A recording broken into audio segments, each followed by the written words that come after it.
The Svalbard Vault is an underground bunker where duplicate copies of just under half the seed species held by seed banks around the world are stored.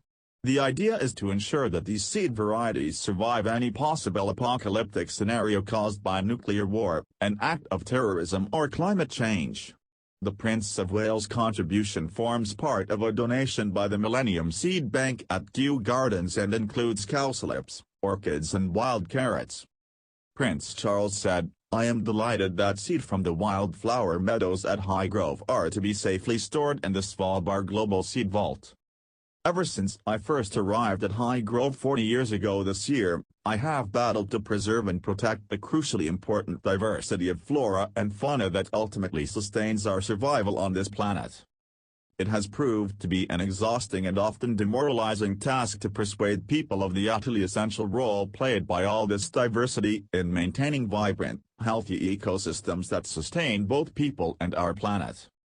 He added, "It's more urgent than ever that we act now to protect this diversity before it really is too late."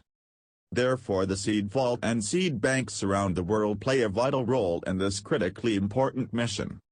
The Svalbard Vault was set up in 2008 by the Norwegian government and costs €1 metre, £840,000, a year to run. Its running costs are funded in a joint effort by the Norwegian government, the Nordic Genetic Resource Centre, and the Crop Trust. The seeds are preserved at the temperature of 18°C and remain frozen even during a power outrage, thanks to the Arctic permafrost and thick rock that surround the bunker. Scientists have described the vault as the ultimate insurance policy for the world's food supply. Hans Dempwolf from the Crop Trust told seed banks are like computers, you always need a backup. You never know what happens to your hard drive. The number of samples held by the vault is approaching 1 million, after 36 seed banks from around the world donated their specimens on Tuesday. These donations included staple crops like rice and potatoes as well as wild herbs and vegetable species. However, the future of the vault, which was chosen for its remoteness and cold climate, is under threat due to global warming.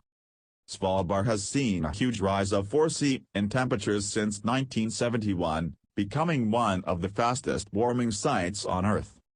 Last year, the rising temperatures caused the access tunnel to partially flood with water from the melting permafrost.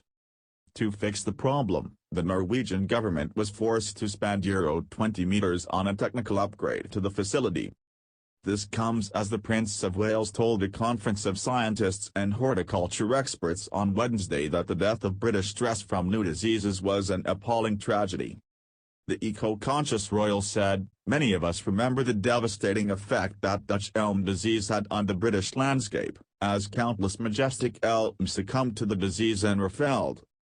During the years that followed we hoped that this catastrophe would never be repeated, but over the past decade we have witnessed several other tree species being lost from our landscapes due to attacks from pests and diseases, often exacerbated by the extreme weather patterns resulting from climate change.